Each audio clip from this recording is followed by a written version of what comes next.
Hey everyone, welcome to the episode 16 of the LatinX Point of View podcast. I'm Leo Scarpati, and my co-host Gina Esquivel is on vacation. So this week I'll be joined by a special guest, Hector Vaca, who will be giving us his Latinx point of view on how colorism plays a part in the Latino culture today. Welcome, Hector. How are you? I'm doing well. Thanks for having me on your show. I love your show. I listen to it all the time. Thank you. I appreciate it. So tell us a little bit about yourself, Hector. Tell us a little bit about maybe how colorism has played a part in your life, has affected your life. Do you have any experiences on colorism? I'm what some people would consider mestizo. You could tell that I'm mixed between European and indigenous. So the color of my skin has actually influenced me in the sense that sometimes I have a different experience as my sisters, who are what some people would call white passing because they're lighter skin. So I face racism more than my sisters based on the color of my skin. That's interesting. You know, I'm glad that you brought that up because I know that people sometimes have colorism and racism mixed together, and I kind of want to talk a little bit about the distinction between the two.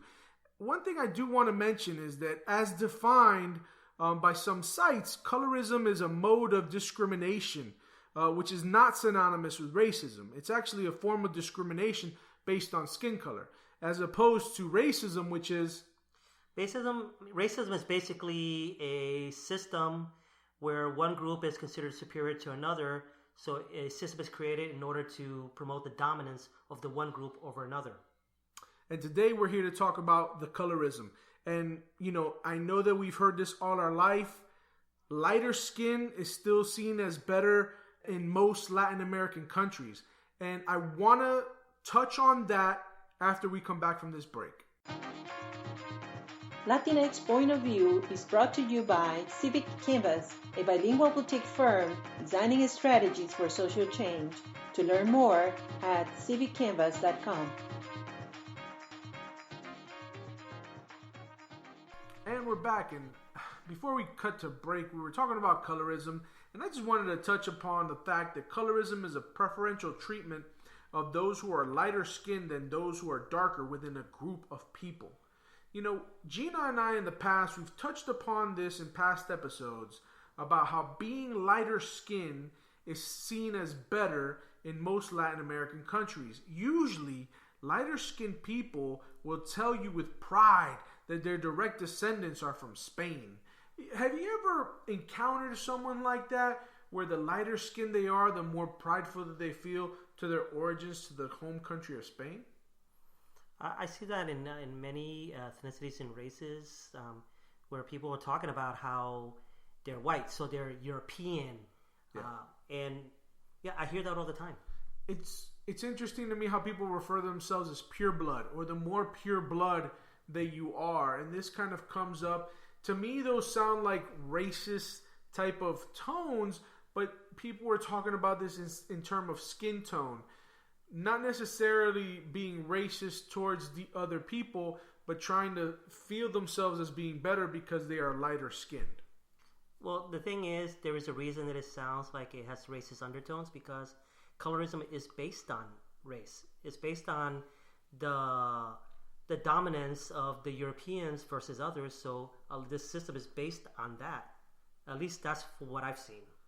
I'd love to touch a little bit about the history of colorism, and from my understanding, it goes back to the 1700s with the Spanish Caste System. And I know you've studied Latin American studies. Can you share a little bit about the Spanish Caste System with us, so we can get a better understanding of where colorism comes from in Latin American communities? Yeah, it all depends also on what country you're from, your different versions of that Caste system. The one that I learned about was how those people that were European, the peninsulares, those people from Spain and Portugal, were at the top of the system. Then came the criollos, or the Creoles, that are the Europeans that are born in the New World. And then it gets, as you get darker, the further down you are down the ladder. For example, after the criollos are the mestizos, which are a mix of European and indigenous, then the indigenous, and then come the different variations of blackness, And then at the very bottom is a combination of the indigenous with the black. That's very interesting. When I was doing some homework on the subject, I understood the Spanish caste system as a classification system built on the importance of gender, race, skin color, and place of birth. So when we look at it, it wasn't just based on the color of your skin. Mm-hmm. If you were a male criollo, you had less power than a female peninsular. Am I right on that? No, that's exactly the way it was, because even though you were a male, and in many cultures, males, even to this day, are dominant to women, the fact is that you were not as pure because you didn't come from Europe. You were a descendant of somebody from Europe. And that is the reason that the women from Spain were above the males that were born in the New World. That's interesting. One of the things that I found in the research also was Las Castas. It was a painting containing a set of 16 casta combinations. So it's interesting how they took the time to say, okay, in any of these 16 combinations here, whether you're mestizo, male, you have more power than an indigeno, male, or something like that. It's really interesting the time that they took to create this 18th century social, racial classification system used in Spanish American colonies. I find it interesting because it helps us understand a little more about the way people viewed the world back then, and the way that racism played into what we consider colorism. Sadly, many of the things that are reflected in that painting are still happening today. There are a lot of people that still view the world through the lens of color, and as we mentioned, it's based on racism and the purity of the blood. Mm-hmm. Mm-hmm. So the term casta, where does the term casta come from? Well, the term casta was a Spanish and Portuguese term used in the 17th and 18th century, mainly in Spanish America, to describe as a whole the mixed race people which appeared in the post-conquest world. So it was just a hierarchical system that was created in order to describe the different races and where they fit within the actual system, within the actual society. Wow, that is a complex system. And from my understanding, it was used for social control and also to determine the person's importance in society. Going back to what you had mentioned about some of the things, in the research that I completed, I saw that there were four main categories that they used in this casta system. And four main categories, I guess, of race, you can put it. One is the peninsular, which is a Spaniard born in Spain. Two is the criollo, a descendant of the Spanish born in the New World. Three would be an indio, a person who is a descendant of the original inhabitant of the Americas. Four is negro, a person of black African descent, usually a slave or one of their free descendants. So to me, that's always interesting, the way that even people took the time to place these categories or place this form of importance based on color, place of birth, placed on your status in society. Yeah, and the thing is, it's an invention of the colonial period, because this system was created specifically for the New World, the lands that were being conquered in the Americas, in order to classify people and also to maintain the dominance of the royalty of the people within the hierarchy in the European countries, showing their dominance over the people that were considered savages in the New World. That's an interesting term when you use the word savages. When we know that the Europeans, when they came over to this side of the Atlantic, they thought they were coming to India, which they had seen Indians before when crossing over. I think it was Marco Polo through China, stuff like that. But then they referred to them as savages when they knew that Indians had a whole certain culture built around trade and things like that. Yeah, you can see those kinds of things, specifically if you read the diaries of Christopher Columbus, where he talked about many of the indigenous people that they met here as noble savages, talking about how they were beautiful and so docile and willing to give. And you see a lot of that, the beginnings of all that, through the diaries of Christopher Columbus when he met these people in the New World. You mentioned Christopher Columbus, and every time I think of Christopher Columbus, I think of that old song that they used to teach us in elementary school, 1492, Columbus sailed the ocean blue. Man, this is a long time from 1492 to 2019 for us to be thinking about colorism still, right? This is an archaic way of thinking, but we still see this present in Latin America today. Yeah, we definitely still see this in Latin America. It fed into the 1950s and 60s and 70s with the eugenics movements and the way that different Latin American countries want to purify the race or create different races in Latin America. Basically trying to create populations that were the same color. In that period, Argentinians were talking about mixing of the races in order to create a lighter population, and in Brazil, trying to create a neutral color. The idea is to find a way to unify the people, but it's still based on color and heritage. Wow, that's interesting.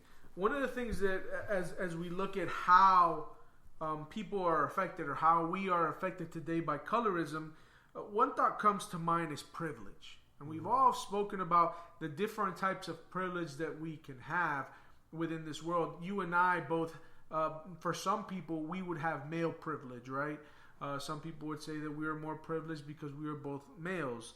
But this type of privilege we're talking about in terms of having a lighter skin, which you and I don't fall into that category. Mm-hmm. So in some Latin American countries, having that lighter skin can lead to better jobs, a better education, better housing options. What can we do to change some of these thoughts or change this thought pattern or mindset that people have in 2019? I would say the best way to get past that is to have real, frank conversations. In many cases, with no filters, because once we have frank, honest conversations about our own lives, explaining the lives that we've lived, our own experiences, and hearing from others, we can build up a sensitivity to each other and actually be more supportive of each other.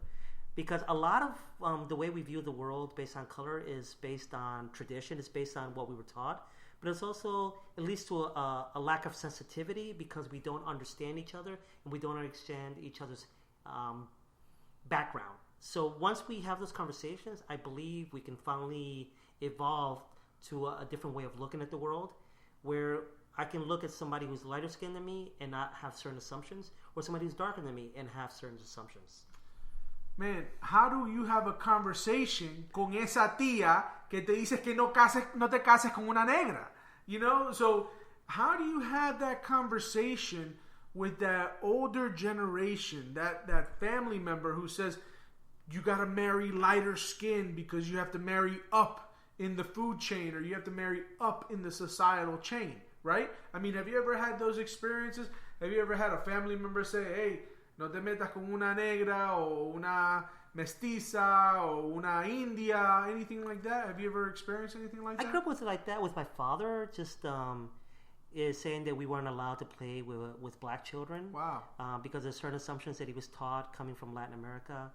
Sadly, I have a half-brother I've never met, because my father was afraid to tell his family that he had relations with an indígena, or what they call in Ecuador a cholo. So because of that, I never got to meet my own half-brother. My father's never met his own son. And those kinds of views of the world actually lead to broken families, lead to just not being complete. So what I would tell that tia, that aunt, is you need to evolve. You need to change the way you look at the world. You need to see, because the fact is, you're lighter than me, tia, yet you're still okay with me. You still love me. What makes me different from that other person that's also dark skinned? Just the fact that I'm related to you. So we need to evolve, tia, and look at the world, at people and what they can contribute and who they are versus what we see on the color of our skin, because we don't know who that person is just by looking at them. Sure. And, you know, your tia might tell you, pues,